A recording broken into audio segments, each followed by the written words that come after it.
So last వీడియోలో 35 వరకు చెప్పుకున్నాము, ఉప్పు కొటార్ల వరకు చెప్పుకున్నాము. నెక్స్ట్ వచ్చేసి ఈరోజు ఇప్పుడు వచ్చేసి 36 స్టార్ట్ చేస్తాను.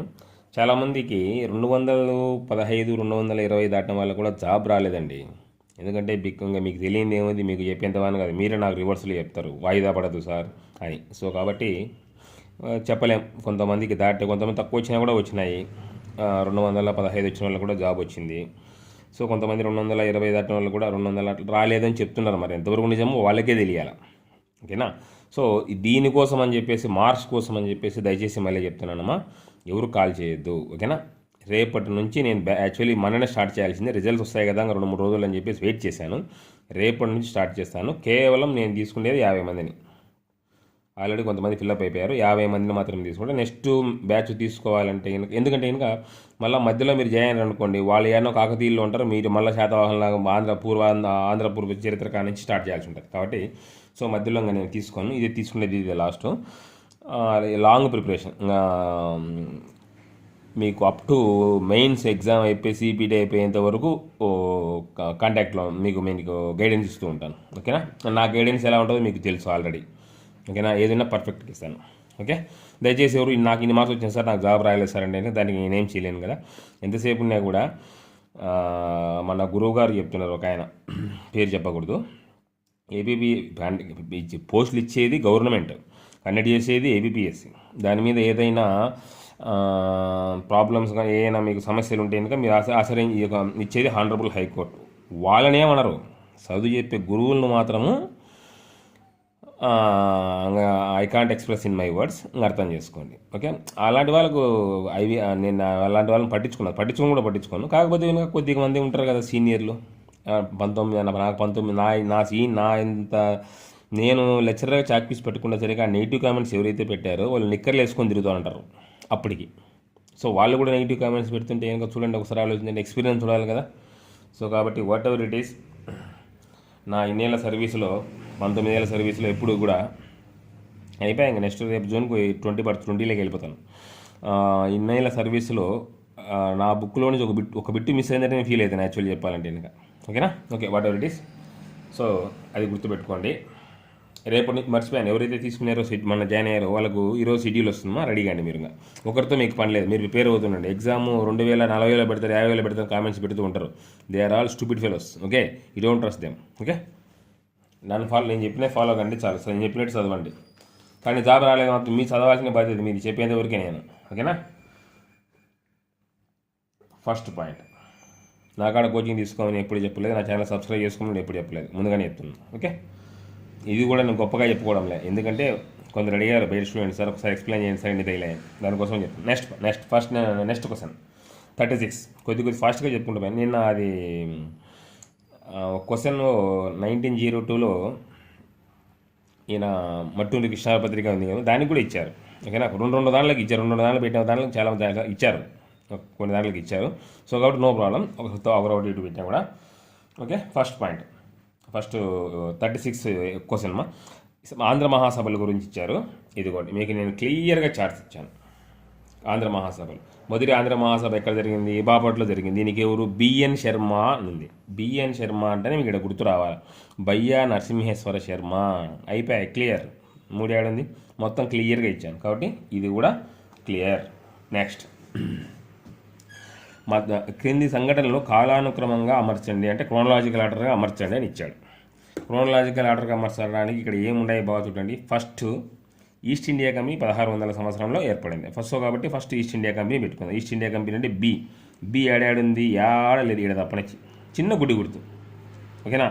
తర్వాత సి అంటే పద్మనాభ యుద్ధం 1794లో జరిగింది. తర్వాత వచ్చేసి ఏ అంటే రైతువారి విధానం జరిగింది.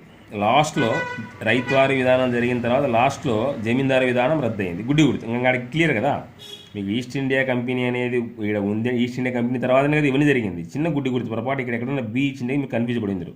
సో నేను మీకు క్లియర్గా మెటీరియల్ ఇచ్చాను, చెక్ చేసుకోండి. ఓకే? అది మీకు క్లియర్గా ఇచ్చాను.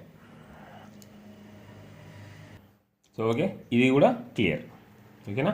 మీకు ఇచ్చిన పద్మనాభ యుద్ధం ఇచ్చాను సపరేట్గా, కానీ క్లాస్ నోట్స్ ఇచ్చాను, మెటీరియల్ ఇచ్చాను, అంత మొత్తం క్లియర్గా మీకు అర్థమయ్యేదానికి ఇచ్చాను. ఓకే? నెక్స్ట్ పాయింట్, నెక్స్ట్ ఇది ఆల్రెడీ చెప్పాను కదా, 38th question. So Manchikallu and Maidavolu శాసనాలు ఎవరికి సంబంధించింది? పల్లవులకు సంబంధించింది. మీకు ప్రూఫ్ చూపించాలి కదా. ఇదిగోండి, మంచికల్లు శాసనం నరసింహవర్మ, అలాగే మైదవోలు శాసనం శివస్కందవర్మ. ఓకేనా, పల్లవులు. ఓకేనా, clear? Is clear? Next question చదవండి అని చెప్పాను, మీరు గ్రంథాలు చదివారు, దానికి నేను బాధ్యుని కాదు కదా. నెక్స్ట్, సో జతపరచని ఇచ్చాడు కొన్ని. సో ఇందులో వచ్చేసి విజ్ఞాన చంద్రికా మండలి, శ్రీకృష్ణదేవరాయల నిలయము, ఇవన్నీ ఇచ్చాడు అనమాట. సో నేను దీనికి మీకు చార్ట్స్లో ఇచ్చాను చూడండి. శ్రీకృష్ణదేవరాయేంద్ర భాషా నిలయం 1901 ఈడ ఇచ్చాడు, 1901 అని ఇచ్చాడు. ఓకేనా, క్లియరా? సో ఆంధ్ర సారస్వత పరిషత్ గురించి ఇచ్చాను. ఓకేనా, వాళ్ళ ఆంధ్ర చంద్రికా మండలి, తెలుగు భాషా సమితి, ఆంధ్ర సాహిత్య పరిషత్తు, ఇవన్నీ క్లియర్గా మీకు ఇచ్చాను. ఏంటి, ఈ గ్రంథాలయాలకు సంబంధించింది టోటల్ మీకు దీంట్లో ఇన్ఫర్మేషన్ ఉంటుంది. ఓకేనా, సో ఇది కూడా క్లియర్. ఓకేనా, మీరు చూడండి, ఇక్కడ 2 ఇచ్చాడు, మిమ్మల్ని కన్ఫ్యూజ్ చేస్తాను. ఇక్కడ 3 ఇచ్చాడు, ఇక్కడ 3 ఇచ్చాడు, అంటే ఈ రెండిట్లో ఏదో ఒకటి ఉండాలి అనేది గుడ్డి గుర్తు మీకు. ఓకేనా, సో అలా టెక్నికల్గా పెట్టుకుంటా పోవాలండి. నెక్స్ట్ క్వశ్చన్ ఏమని ఇచ్చాడు? ఈ గ్రంథాలయ ఉద్యమం గురించి క్రింది ప్రకటనలో సరైనవి ఏవి? ఓకేనా, మీకు ఇందాకనే చూపించాను, గ్రంథాలయాల గురించి మొత్తం చార్ట్స్ రూపంలో ఇచ్చాను, మెటీరియల్ రూపంలో ఇచ్చానని చెప్పేసి. ఓకేనా, సో కాబట్టి మొత్తం క్లియర్ కట్ గ్రంథాలయ సరస్వం అనే పేరుతో పత్రికలు తెలుగులో ప్రారంభించారు, సరైనవి ఏవి అని ఇచ్చాడు. సో ఇది వచ్చేసి శ్రీకృష్ణదేవరాయ ఆంధ్ర భాషా నిలయం, ఇందాకనే చెప్పాను 1916 కాదు, 1916 కాదు, క్లియర్ కట్గా చెప్పాను. ముందు బిట్టును కనుక ఫాలో కరెక్ట్గా పెట్టండి, ఈ బిట్టును కూడా కరెక్ట్గా పెడతారు. శ్రీకృష్ణ ఆంధ్ర భాష నిలయం ఎప్పుడు 1901లో, కానీ 1916లో ఇచ్చారు, కాబట్టి ఇది ఒక్కటే రాంగు.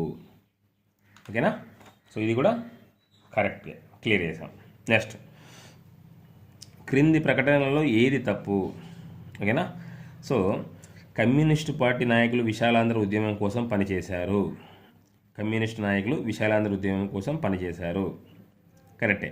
విశాలాంధ్ర వాదాన్ని ఆంధ్ర రాష్ట్ర అవతరణకు ముందే విస్తరింపజేశారు. That is also correct. Telangana రాజకీయాలు కమ్యూనిస్టులు బలమైన పాత్ర పోషించారు. మెటీరియల్ ఇచ్చాను మీకు క్లియర్గా చూసుకోండి. కరెక్టే. కమ్యూనిస్టులు సమగ్ర భాషా రాష్ట్రాల ఏర్పాటును వ్యతిరేకించారు. భాషా రాష్ట్రాల ఏర్పాటును వ్యతిరేకించారు. సో కాబట్టి ఇది ఒక్కటి రాంగు. మీకు నేను మెటీరియల్లో క్లియర్గా ఇచ్చాను. చార్ట్స్లో కూడా ఉంది, చార్ట్స్ ఇదిగోండి మీకు చార్ట్స్లో ఇచ్చాను చూడండి. విశాలాంధ్రను ఏర్పాటు చేయవాలని కమ్యూనిస్టుల పాత్ర ముఖ్యాంశాలు ఇవన్నీ దీంట్లోనే ఇచ్చాడు. ఏర్పాటు చేయాలని వారు గట్టిగా కృషి చేశారు. ఓకేనా, సో ఈ మొత్తం దీనికి సంబంధించిన ఇన్ఫర్మేషన్ అంతా ఇంత మొత్తం చదవలేను కాబట్టి చెప్తున్నాను. ఓకే, నెక్స్ట్ ఇది కూడా క్లియర్. నెక్స్ట్, ప్రత్యేక రాష్ట్రం కోసం మద్రాసు ప్రభుత్వం ఏర్పరిచిన విభజన కమిటీ చైర్మన్ ఎవరు? చూడండి, విభజన కమిటీ చైర్మన్ ఎవరు? విభజన కమిటీ అడగల, విభజన కమిటీకి చైర్మన్ ఎవరు అని అడిగారు. మళ్ళీ చార్ట్స్లోకి వెళ్దాం. విభజన కమిటీకి చైర్మన్ ఎవరు అని అడిగారు. మళ్ళీ చార్ట్స్లోకి వెళ్దాం. చూడండి, విభజన కమిటీ ప్రత్యేక ఆంధ్ర రాష్ట్రాన్ని ఏర్పాటు చేయడం కోసం మద్రాసు ప్రభుత్వం కుమారస్వామి రాజా ఆధ్వర్యంలో కమిటీని ఏర్పాటు చేసింది. కుమారస్వామి రాజా ఆధ్వర్యంలో. Answer is Kumaraswamy is the correct. క్లియరా? నెక్స్ట్,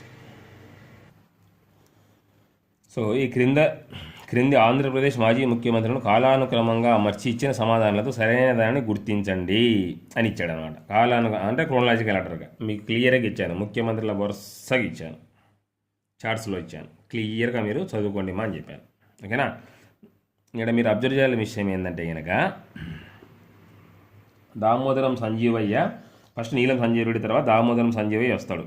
ఓకేనా, నీలం సంజీవుడి ఇచ్చాడా? ఇయ్యలేదు. కాబట్టి దామోదరం సంజీవయ్య. సో బి ఎక్కడని ఇచ్చాడా? ఇయ్యలేదు. గుడ్డి గుర్తు, చిన్న గుడ్డి గుర్తు. So this is also clear. Okay, next, according to the gentle and పెద్ద మనుషుల ఒప్పందం ప్రకారము ఆంధ్ర తెలంగాణ ప్రాంతాల మధ్య క్యాబినెట్ మంత్రుల నియామకం ఏ నిష్పత్తిలో ఉండాలి? ఓకే, ఇదిగో చూడండి, 60-40 నిష్పత్తిలో ఉండాలి. రాష్ట్ర మంత్రివర్గంలో ఆంధ్ర తెలంగాణ ప్రాంతాలకు 3 నిష్పత్తుల్లో ప్రాధాన్యత వహించాలి 60:40 నిష్పత్తిలో. ఓకేనా, ఇక్కడ 40 సరిగా పోలే డాట్స్ అప్పుడు. Okay, this is also clear. Next question, Ramayana కల్పవృక్షం అనే రచనకు తెలుగులో జ్ఞానపీఠ అవార్డు పొందిన మొట్టమొదటి తెలుగు రచయిత ఎవరు? పేజీ నంబర్ 60కి ఈ పక్క సైడ్ ఉంటుంది చూడండి మీరు. సో విశ్వనాథ సత్యనారాయణ గారు, ఈయన వచ్చేసి రామాయణ కల్పవృక్షము.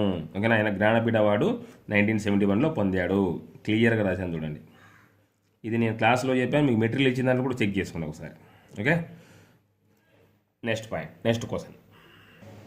దీనికి చదవాల్సిన అవసరం కూడా లేదు. ఈస్ట్ ఇండియా కంపెనీ ప్రారంభింపబడిన సంవత్సరం ఏది? 1600 సంవత్సరం, అందరికీ తెలుసు. ఓకే, నెక్స్ట్ చాలా ఇంపార్టెంట్ బిట్టు, చాలామంది కవర్ చేయలేని బిట్ ఇది. ఓకేనా, ఈ క్రింది వాటిలో ఏ పార్టీ 1953లో తిరుపతిని ఆంధ్ర రాజధానిగా చేయమని కోరింది? ఇది చాలామంది పెట్టలేక. ఇక్కడ చూడండి, కాంగ్రెస్ ప్రకాశం ప్రజా socialist party, Ranga Krishikar Lok party Kurnool రాజధానిగా అంగీకరించాయి. ఓకేనా, కానీ మద్రాస్ శాసనసభ సమావేశంలో కృషికార్ లోక్ పార్టీ మనసు మార్చుకొని తిరుపతి రాజధానిగా కావాలని కోరింది. పేజీ నెంబర్ 50 పేజీ నెంబర్ 50లో చూసుకోండి మీరు ఒకసారి. ఓకేనా, so answer is Krishikar Lok party. ఇది కూడా కవరప్ చేశాము. Next question. సో ఆంధ్రదేశంలో ఉప్పు సత్యాగ్రహ నాయకులు ఉప్పు చట్ట ఉల్లంఘన ప్రదేశం ఎక్కడ జరిగింది? మీకు నేను క్లియర్గా పేజీ నెంబర్ 20లో ఇచ్చాను, క్లియర్గా చూడండి. ఆంధ్రాలో ఉప్పు సత్యాగ్రహం దీని గురించి మొత్తం క్లియర్గా మ్యాటర్ ఇచ్చాను. ఒకసారి మీరు చెక్ చేసుకుంటే మీకు అర్థమైపోతుంది. ఓకేనా, ఎందుకంటే ప్రతి ఒక్క బిట్టు చూపించాలి, టైం ఎక్కువ అవుతుంది అన్నమాట. ఓకేనా, ఇది క్లియర్. నెక్స్ట్, ఆంధ్రాలో ఫ్రెంచ్ వారి స్థావరం ఎక్కడ ఉంది? ఆంధ్రాలో ఫ్రెంచ్ వారి స్థావరం ఎక్కడ అని అడిగాడు. ఓకేనా, సో చార్ట్స్లో అమ్మ 44వ పేజీలో యానాం, ఫ్రెంచ్ వారు వచ్చేసి యానాం. ఓకేనా, వాళ్ళు వచ్చేసి పుదుచ్చేరి ఇవ్వలేదు, బాగా చూడండి, పుదుచ్చేరి ఇవ్వలేదు, కాబట్టి Yanam is the correct answer. Okay, next, ప్రారంభ శాతవాహన రాజులు కనుగొనబడ్డ ప్రాంతం ఏది? అది తెలిసినది, ఇంకా ప్రతిష్ట ఆంధ్రప్రదేశ్ మహారాష్ట్రలో కనుగొన్నారు. అది మళ్ళీ చూపించాల్సిన అవసరం కూడా లేదు. Okay, clear. వాళ్ళ క్యాపిటల్ కూడా ప్రతిష్టానపురం, అదే పైటాన్ అంటారు కదా, అది అక్కడ. ఓకేనా, నెక్స్ట్, సో జస్టిస్ పార్టీ ఏ విశ్వవిద్యాలయ స్థాపనకు సహాయపడింది? వెరీ వెరీ ఇంపార్టెంట్ బిట్ ఇది. జస్టిస్ పార్టీ ఏ విశ్వవిద్యాలయ స్థాపనకు సహాయపడింది? Page number 42 so justice party మంత్రివర్గ కాలంలో ఆంధ్ర విశ్వవిద్యాలయం ఏర్పాటుకుమా ఆంధ్రులు సాధించిన ఏకైక విజయం ఆంధ్ర విశ్వవిద్యాలయ స్థాపన మాత్రమే. క్లియర్ కట్గా ఫస్ట్ పాయింట్లో రాసిచ్చాను మీకు. ఓకేనా, సో ఇది కూడా క్లియర్. జస్టిస్ పార్టీ ఆంధ్ర విశ్వవిద్యాలయం. నెక్స్ట్, దేశం అంటే మట్టి కాదు దేశం అంటే మనసులు, దేశం అంటే మనసులు అనే గేయం ఏ పుస్తకంలో రాయబడింది? నేను మీకు క్లియర్గా చూపిస్తాను చూడండి. మీకు చెప్పను కూడా, క్లాస్లో కూడా చెప్పాను,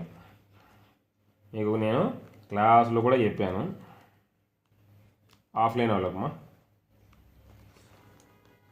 ఇదిగోండి, గురజాడ అప్పారావు గారు రాసిన ముత్యాల సరాలు కన్యాశుల్కం పూర్ణమ్మ అని రాశాడు. దాంట్లో వచ్చేసి ఇక్కడ ఇచ్చాను మీకు నేను. దేశం అంటే మట్టి కాదు దేశం అంటే మనసులో అని చెప్పేసి రాశాను. క్లియర్గా మీరు చూడండి, మీ క్లాసులు అలాగే టేబుల్ దాంట్లో చార్ట్స్లో కూడా ఇచ్చాను. ఓకే, దేశంను ప్రేమించమన్నా మంచి అన్నది పెంచమన్నా అనేది కూడా గురజాడ అప్పారావు గారు రాశారు. ఓకే, సో ఇది కూడా క్లియర్. ఈ బిట్టు చాలా సింపుల్ మ్యాథ్స్ కింద వచ్చేసి జతపరచడం ఇచ్చాడు. సో ఇక్కడ మీకు సింపుల్ లాజిక్ బాగా చూడండి. ఓకేనా, జైనిజం అంటే త్రిరత్నాలు, అంతే కదా. నెక్స్ట్, బుద్ధిజం అంటే అష్టాంగ మార్గములు. ఓకేనా, నెక్స్ట్ ఇక్కడ మీకు సైనిజం అంటే ఒకవేళ కన్ఫ్యూజ్ అయ్యే పాట ఇది, యామినిజం అయితే కన్ఫ్యూజ్ అయ్యే పాట అయితే కనుక సైనిజం అంటే ఏంది? శైవుడు అంటే ఎవరు? లింగం, అంతే కదా, చిన్న గుట్టుతో లింగము. ఇంకా లాస్ట్ మిగిలింది ఏది? యామినిజం అంటే కనుక ప్రకృతి ఆరాధన. ఓకేనా, యామినిజం అంటే ప్రకృతి ఆరాధన. సో సింపుల్ బిట్ ఆల్రెడీ మీకు నేను మెన్షన్ చేశాను. బుద్ధిజం జైనిజం అంతా రాశాను క్లియర్ కట్గా. సైనిజం కూడా చెప్పాను. ఓకే, క్లియర్, ఇది కూడా క్లియర్. నెక్స్ట్ 54, ఇది కూడా సేమ్ జతపరచండి అని ఇచ్చాడు. ఓకేనా, దీనికి నేను మీకు క్లియర్గా ఇచ్చాను, చూపిస్తాను. ఇక్కడ మీకు మొత్తం ఇచ్చానమ్మా, చూడండి. పెదనందిపాడు పన్నుల నిరాకరణకు వచ్చేసి శ్రీ పర్వతనేని వీరయ్య చౌదరి, గుడ్డి గుర్తు పర్వతనేని వీరయ్య చౌదరి, పెదనందిపాడు ఆందోళన. మిగతాటి మీరు కన్ఫ్యూజ్ క్లియర్, మిగతాటి కూడా రాశాను, చూసుకోండి ఒకసారి, చార్ట్స్లో ఇచ్చాను క్లియర్గా. సో ఇక్కడ 3కు 1 ఏముంది, 3కు పర్వతనేని వీరయ్య చౌదరి. సో 2కు కదమ్మా, 2కు బీకి 1 ఏముంది చూడండి, బీకి 1 ఏముంది, ఈడొక్కసాటే ఉంది, ఇంక ఏడా లేదు. బీకి 1, ఇది మిగతాడన్నీ కూడా క్లియర్గా నేను ఇక్కడ మెన్షన్ చేసి మొత్తం రాశాను క్లియర్గా. మిగతా ఇవి కూడా రాశాను. అయ్యదేవర కాళేశ్వరరావు, త్రిపురనేని రామయ్య చౌదరి, వీళ్ళంతా దుగ్గిరాలు, వీళ్ళంతా క్లియర్గా రాసి ఇచ్చాను. చార్ట్స్లో కూడా ఉన్నాయి, చెక్ చేసుకున్నాం ఒకసారి. ఓకేనా, ఇది క్లియర్. సింపుల్ టెక్నిక్ వెళ్ళిపోవచ్చు. ఒకటి తెలిసినా కూడా చూడండి, ఒకవేళ ఇంకొకటి ఇచ్చింది కన్ఫ్యూజ్ పడాలి. ఆడిచ్చింది ఒకటే కదా, పర్వతనేని వీరయ్య పెదనందిపాడు. ఇది బ్రిటిష్ పార్లమెంటులో కూడా చర్చకు వచ్చింది మాది. ఇది యాక్చువల్లీ ఇది మామూలు కాదు. ఓకేనా,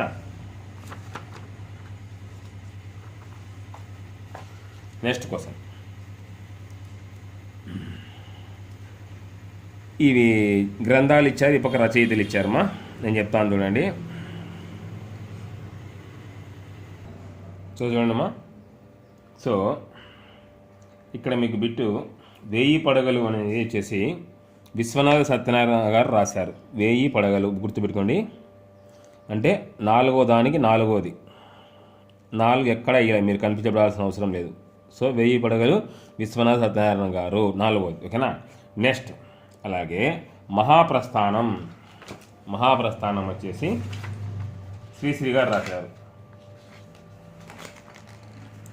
మహాప్రస్థానం వచ్చేసి అంటే కనుక 2వ దానికి 2, మహాప్రస్థానం శ్రీశ్రీ గారు రాశారు.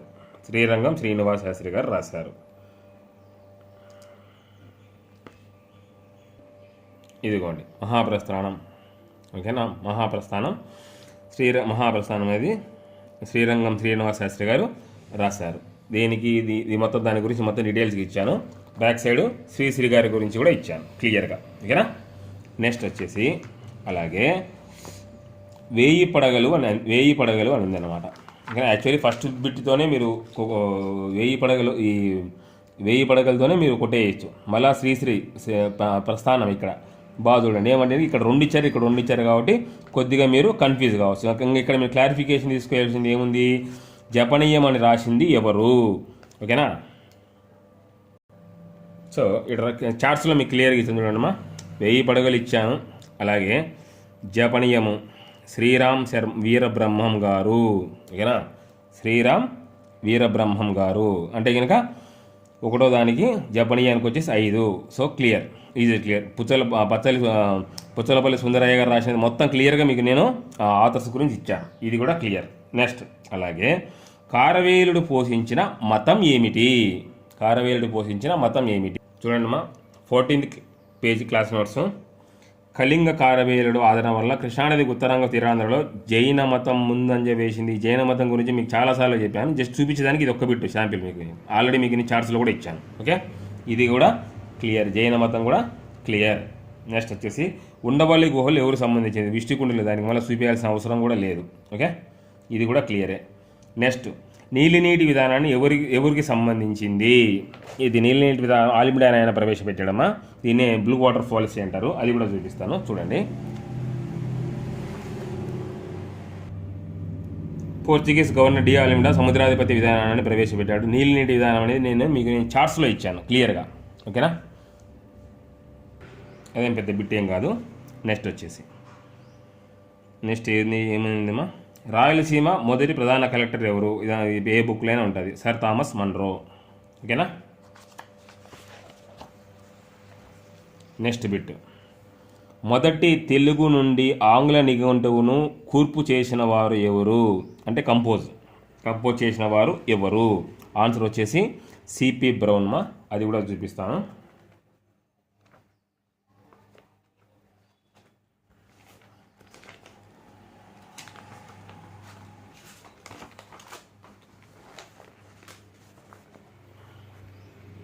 సిపి బ్రౌన్మా ఈయన తెలుగు నిఘంటువులను తెలుగు ఇటు ఇంగ్లీష్ టు తెలుగును రచించారు CP Brown, Charles Philip Brown పూర్తి పేరు. ఓకేనా, ఇది కూడా క్లియర్. నెక్స్ట్ వచ్చేసి మొదటి తెలుగు వార్తాపత్రిక పేరు ఏమిటి అంటే వెనుక కృష్ణ అని ఇచ్చాడు. యాక్చువల్లీ సత్యదూత అని పెట్టిన వాళ్ళకు కూడా సత్యదూత అనుకున్నారు చాలామంది, అది కృష్ణ అని ఇచ్చారు ఇయ్యడము.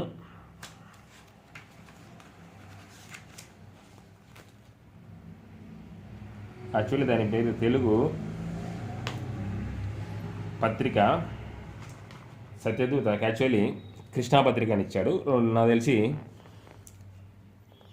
బళ్ళారి నుండి ఇల్లబడిన తొలిగి తెలుగు పత్రిక సత్యదూత. కాకపోతే ఇక్కడ ఆయన ఏమి ఇచ్చాడంటే ఈడ వారపత్రిక బాగా అబ్జర్వ్ చేయండి మీరు, న్యూస్ పేపర్. ఓకేనా, తెలుగు పత్రిక అన్న న్యూస్ పేపర్ అన్న ఒకటే కాబట్టి యాక్చువల్లీ సత్యదూత. కాకపోతే కృష్ణాపత్రిక ఇచ్చారు, మరి ఆయన వాళ్ళు ఏం తీసుకున్నారో తెలియదు. నేను చూపించిన దాంట్లో మాత్రం క్లియర్గా ఉంది మీకు. ఓకేనా, కృష్ణాపత్రిక కాకపోవచ్చు, దానికంటే ముందే సత్యదూత ప్రవేశపెట్టారు. ఓకేనా, నెక్స్ట్ పాయింట్. సో ఆంగ్లేయుల మొదటి కర్మాగారం ఎక్కడ స్థాపించారు? ఆంగ్లేయులు క్లియర్ కట్గా ఉంది చూడమా. ఆంగ్లేయుల మొదటి కర్మాగారం మచిలీపట్నం. ఆంగ్లేయులు మచిలీపట్నంలో ఒక ఫ్యాక్టరీని స్థాపించారు. గోల్కొండ సుల్తాన్ కూలీ కుతుబ్ షా అనుమతి పొంది. క్లియర్గా రాశాను చార్ట్స్ చదవండి అని చెప్పాను మొత్తుకొని మీకు నేను చాలాసార్లు. చదివిన వాళ్ళు చదివినారు, చదివిన వాళ్ళు చదవలేదు. ఓకే, నెక్స్ట్ పద్మనాభ యుద్ధం ఎవరికి మధ్య జరిగింది? సో ఇది మీకు నేను పేజీ నెంబర్ 62లో ఇచ్చానమ్మా. సో పద్మనాభ యుద్ధం గురించి మొత్తం ఇచ్చాను. ఓకేనా, పద్మనాభ యుద్ధం గురించి మొత్తం క్లియర్ కట్గా ఇచ్చాను. ఎవరికి మధ్య జరిగింది అంటే కనుక ఆంగ్లేయులకు మరియు విజయనగర జమీందారులకు తిరుగుబాటు జరిగింది పద్మనాభ యుద్ధం. ఓకేనా, వాళ్ళు ట్యాక్స్ కట్టకపోవడం వల్ల. ఓకేనా, అలాగే నెక్స్ట్ క్వశ్చన్ ఏంది? అసబ్జాహీ వంశ చివరి రాజు. నేను మీకు చాలాసార్లు చెప్పాను, మొదటివాడు గొప్పవాడు, చివరివాడు చదువుకున్నాడు. మీకు బిట్టు ఎగ్జామ్ పెట్టినప్పుడు కూడా ఇచ్చాను. ఉస్మాన్ అలీ ఖాన్, చెక్ చేసుకోండి ఒకసారి మీకు. ఓకేనా, నెక్స్ట్ వివేకవర్ధిని స్థాపకులు ఎవరు? దాని గురించి చెప్పాల్సిన అవసరం లేదు, కాకపోతే చూపించాల్సిన అవసరం నాకు ఉంది కాబట్టి నేను చూపిస్తున్నాను. ఓకేనా, వివేకవర్ధిని స్థాపకులు ఎవరు?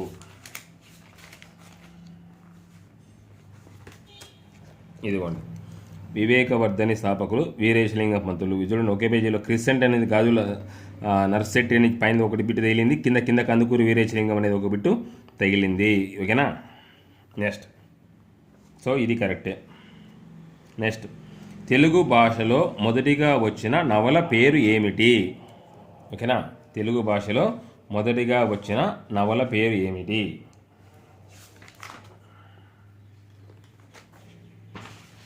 చూడండి మా చార్ట్స్లో కందుకూరి వీరేశలింగం గారి రాజశేఖర చరిత్ర తొలి తెలుగు నవల. క్లియర్ కట్గా ఇచ్చాను, పేజీ నంబర్ 51 రాజశేఖర చరిత్ర. ఆన్సర్ ఈజ్ రాజశేఖర చరిత్ర. ఇంకా చాలామంది మాలపల్లి పెట్టారు, నేనేం చేయలేను దానికి. వీర తెలంగాణ అనుభవాల జ్ఞాపకాల రచయిత ఎవరు? అసలు తెలంగాణ గురించి అడగరు అనుకున్నాను, అడిగారు బిట్టు. వీర తెలంగాణ అనుభవాల జ్ఞాపకాల రచయిత ఎవరు? రావి నారాయణ రెడ్డి. చూపిస్తాను చూడండి, ఇదిగోండి. ఒకవైపున రావి నారాయణ నాయకత్వంలో కమ్యూనిస్టులు భూస్వామి వ్యతిరేక ఉద్యమాన్ని ప్రారంభించారు. వీర తెలంగాణ అనుభవ జ్ఞాపకాలు కూడా రాశాడు. ఇది కూడా క్లియర్. అసలు ఈ బిట్టు అడగడం అనుకున్నాను, ఎట్లా అడిగాడు. నెక్స్ట్ ఆంధ్ర రాష్ట్రం ఏర్పాటైన తేదీ. ఇంకా దీన్ని మీకు చూపించే కనుక బాగుండదు, ప్రతి ఒక్క బుక్లో కూడా ఉంటుంది. కానీ మీకు ఇచ్చిన చార్ట్స్, ఎందుకు నేను చార్ట్స్ చదవమని అనేది మీకు అర్థం కావాలో కూడా చూపిస్తాను.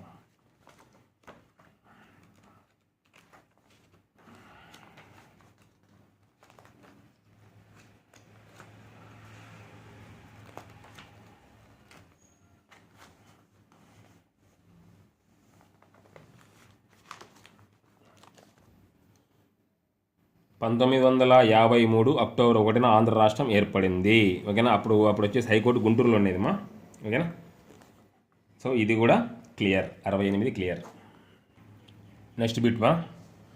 సో బాలికల కోసం తొలిసారి పాఠశాల రాజమండ్రిలో ప్రారంభించింది ఎవరు? వీరేశలింగం పంతులు.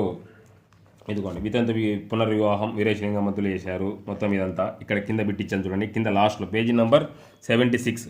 ఓకే, కింద చూడండి. ధవళేశ్వరంలో బాలికల పాఠశాలల కోసం నిలబడడం కోసం పిఠాపురం రాజు ఇచ్చిన 10,000 ధనంతో రాజమండ్రిలో స్త్రీల విద్య కోసం ఒక ఉన్నత పాఠశాల నెలకొల్పాడు. ఎవరు?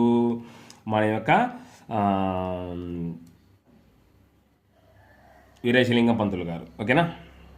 నెక్స్ట్ క్లియర్గా ఇచ్చారు, క్లియర్గా నేను రాసి ఇచ్చాను. ఓకేనా. వితంతు పునర్వివాహం రాసిచ్చాను, వీరేశలింగం పంతులు గారు చేశారని, ఏ డేట్ చేశారని రాసిచ్చాను. ఓకేనా. లాస్ట్ టైం డేట్ అడిగారు. ఓకే, ఈసారి అడగలేదులే, no problem. Next bit. Chirala Perala ఉద్యమ నాయకుడు ఎవరు? అందరికీ తెలిసినదే బిట్టుమా, దుగ్గిరాల గోపాలకృష్ణయ్య. చీరాల పేరాల క్లియర్గా రాశాను మీకు నేను, ఒకసారి మీరు చెక్ చేసుకోండి. దుగ్గిరాల గోపాలకృష్ణయ్య, ఇదిగో ఈ ఉద్యమానికి నాయకుడు దుగ్గిరాల గోపాలకృష్ణయ్య. ఓకేనా, క్లియరా. నెక్స్ట్ చీరాల పేరాల. నెక్స్ట్ బిట్మా. సో పల్నాడులో పుల్లరి పన్నులు చెల్లించవద్దనే ఉద్యమం నడిపింది ఎవరు? అంటే కన్నగంటి హనుమంతుని ఇచ్చాడు. పేజీ నంబర్ 15 ఇదిగోండి, పల్నాడు ఉద్యమం గురించి మీకు నేను క్లియర్గా ఇచ్చాను. ఓకేనా. అందులో వచ్చేసి కన్నెగంటి హనుమంతు క్లియర్గా ఇచ్చాను మీకు నేను. ఓకేనా, ఇది కూడా క్లియర్. నెక్స్ట్ వచ్చేసి తెలుగుగంగ కాలువ ద్వారా నీరు ఏ రాష్ట్రానికి పంపబడుతుంది? ఇది పాలిటీలో ఇచ్చానమ్మా మీకు నేను, పాలిటీలో ఇచ్చాను కాబట్టి తమిళనాడుకు పోతుందమ్మా. ఇది పాలిటీలో ఇచ్చాను, ఏబిసిటీలో 2 నేను ఇచ్చాను కాబట్టి ఇది కూడా టిక్ కొట్టేస్తున్నాను. నెక్స్ట్. సో ఆంధ్ర బ్యాంక్ వ్యవస్థాపకులు ఎవరు? ఇది నేను కవర్ చేయలేకపోయాను ఏ బుక్లో కూడా. భోగరాజు పట్టాభి సీతారామయ్య. నేను ఎక్కడా కూడా రాయలేదు, ఓపెన్గా చెప్పాలి కదా, నాకు అది చిక్కలేదు, నేను రాయలేకపోయాను. ఓకే. నెక్స్ట్. అలాగే which fruit was introduced by Portuguese వారు తెలుగు వారికి పరిచయం చేసిన పండు పేరేమిటి? టొమాటో. నేను ఇది కూడా కవరప్ చేయలేకపోయాను, ఎక్కడ రాయలేదు. ఓకేనా. Next point. Next last question. ఓకేనా. కామన్వీల్ మరియు న్యూ ఇండియా వార్తాపత్రికల స్థాపకులు ఎవరు? అంటే కనుక ద ఆన్సర్ ఈజ్ అన్ని బిసెంట్.